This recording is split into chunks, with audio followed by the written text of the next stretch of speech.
Savings, investing, we hear these terms quite a lot. And because they're used so interchangeably, people seem to think that they mean the same thing. But in practice, they don't.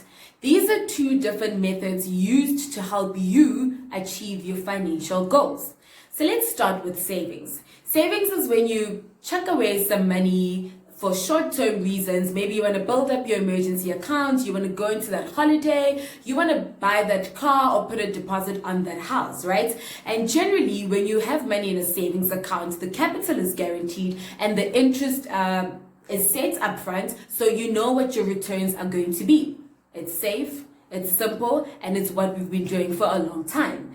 Investing, on the other hand, is different in that you are now buying into an asset that you believe is going to increase in value. This means that you believe that you're going to be earning a return or some kind of a dividend over time. Now that's the upside. The downside is that your deposit is not guaranteed, neither is the return. But I need you to remember, with higher risk comes higher returns. So you may ask yourself, why go for an investment over savings when savings are so much safer and everything seems guaranteed on this side, right? The answer is simple.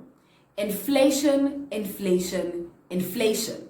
If your money does not grow faster than inflation, then you are losing purchasing power with time. A lot of savings accounts don't beat inflation, especially because a lot of people don't have big amounts in their savings account. Let's make an example of 5,000 rands.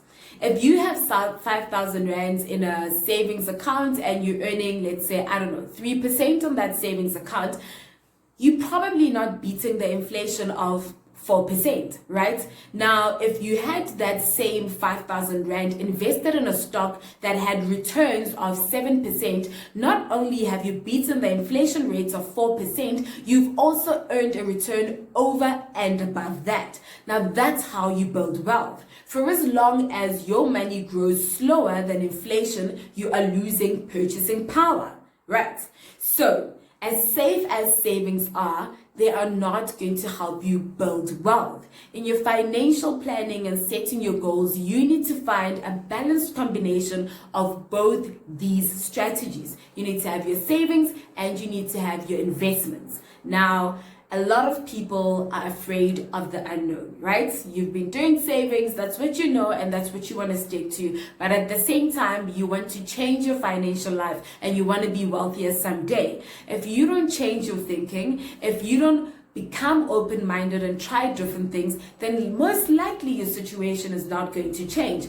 Don't overwhelm yourself with new terms and whatever else scares you about investments. You are not alone in this. Consult a financial advisor, speak to your banker, do more research, speak to peers about it, and start that investment account, that investment portfolio, however it is that you go about it. But what I can tell you is savings alone is not going to build you that wealth.